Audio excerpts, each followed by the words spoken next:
செய்திகள் தொடர்கின்றன.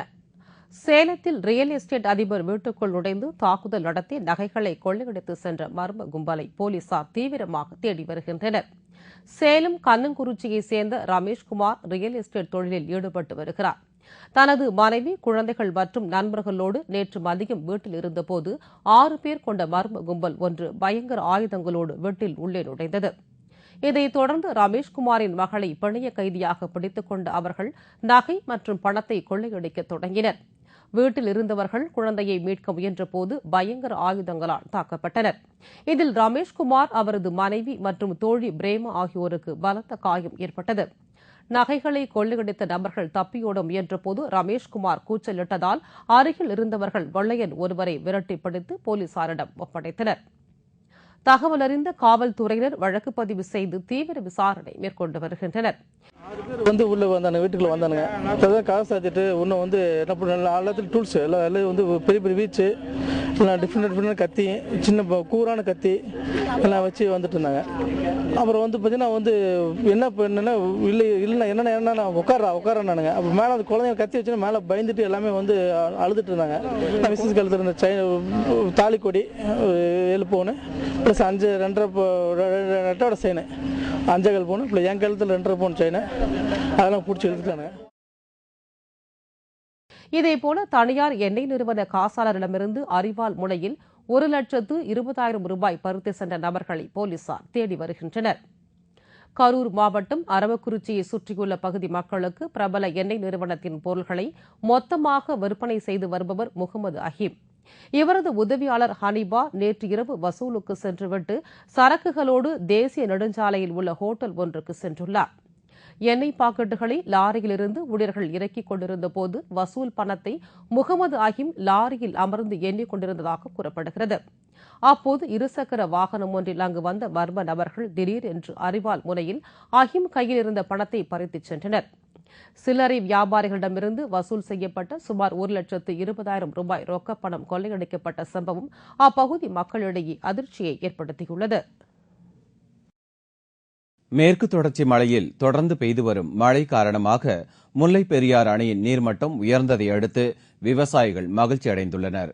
முல்லைப் பெரியாறு அணை நீர்மட்டம் தற்போது 120 அடியாக இருந்து வருகிறது. இந்நிலையில் மேற்கு தொடர்ச்சி மலையில் தென்மேற்கு பருவமழை தீவிரமாக பெய்து வருவதால் ஒரே நாளில் முல்லைப் பெரியாறு அணையின் நீர்மட்டம் 3 அடி உயர்ந்துள்ளது. இதனால் தேனி, மதுரை, ராமநாதபுரம் மாவட்ட விவசாயிகள் மகிழ்ச்சி அடைந்துள்ளனர். தொடர்ந்து சாரல் மழை பெய்து வருவதால் அணையின் நீர்மட்டம் அதிகரிக்கக்கூடும் என்று அதிகாரிகள் தெரிவித்துள்ளனர்.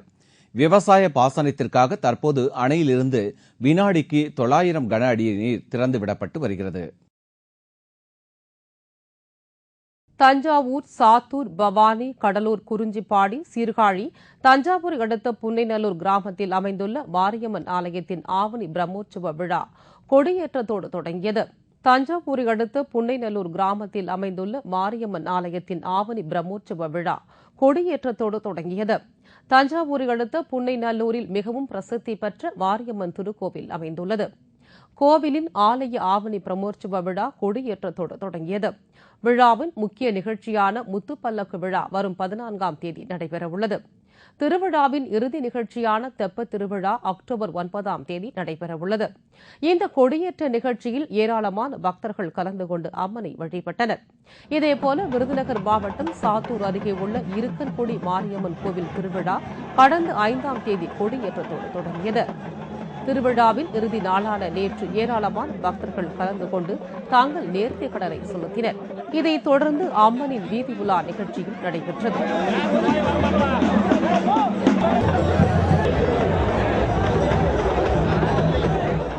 ஈரோடு மாவட்டம் பவானி கூடுதுறையில் உள்ள சங்கமேஸ்வரர் வேதநாயகி கோவிலில் ஆடி வெள்ளியை முன்னிட்டு சிறப்பு பூஜைகள் நடத்தப்பட்டன. நேற்று அதிகாலை பக்தர்கள் ஆற்றில் புனித நீராடி பால்குடம் ஏந்தி வந்து அம்மனுக்கு அபிஷேகம் செய்தனர். இதில் ஏராளமான பக்தர்கள் கலந்து கொண்டு சுவாமி தரிசனம் செய்தனர்.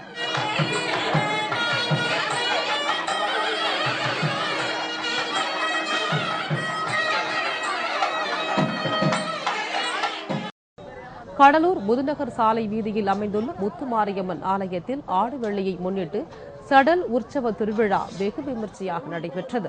விழாவில் பக்தர்கள் தங்கள் முதுகில் வாகனங்களை அலகு குத்தி இழுத்து சென்று தங்கள் நேர்த்திக் கடனை செலுத்தினார்கள். குறிஞ்சிப்பாடி புத்துமாரியம்மன் ஆலயத்தில் ஆடி வெள்ளையை முன்னிட்டு சடல் உற்சாக விழா நடைபெற்றது. நிகழ்ச்சியில் பக்தர்கள் கலந்து கொண்டு தங்கள் நேர்த்திக் கடனை செலுத்தினர். இதேபோல நாகப்பட்டினம் மாவட்டம் சீர்காழி அடுத்த மாதானம் மாரியம்மன் கோவில் திருவிழா ஆண்டுதோறும் ஆடி மாதம் கடைசி வெள்ளிக்கிழமை கொண்டாடப்படுவது வழக்கம். அதேபோல இந்த ஆண்டும் ஆடி திருவிழா நேற்று சிறப்பாக நடைபெற்றது. விழாவில் அம்மனை பூக்களால் அலங்கரித்து பல்லக்கில் தூக்கியும் காவடிகளை தூக்கியும் பக்தர்கள் தங்கள் நேர்த்திக் கடனை செலுத்தினர்.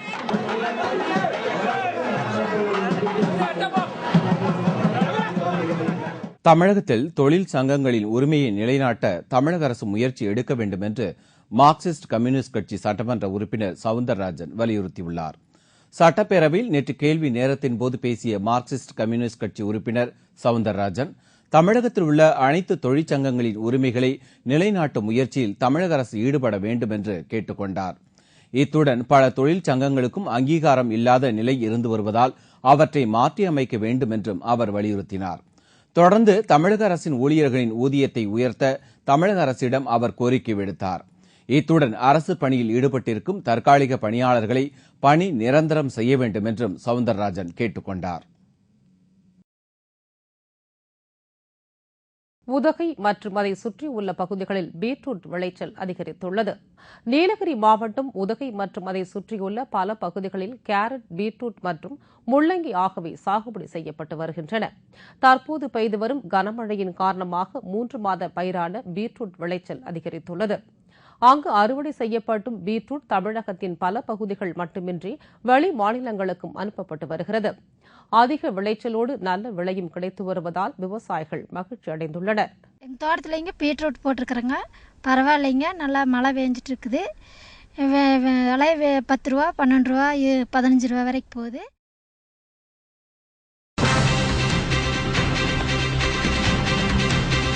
போலந்து நாட்டில் நிகழ்ந்த ரயில் விபத்து, பலர் பலி, ஏராளமானோர் படுகாயம்.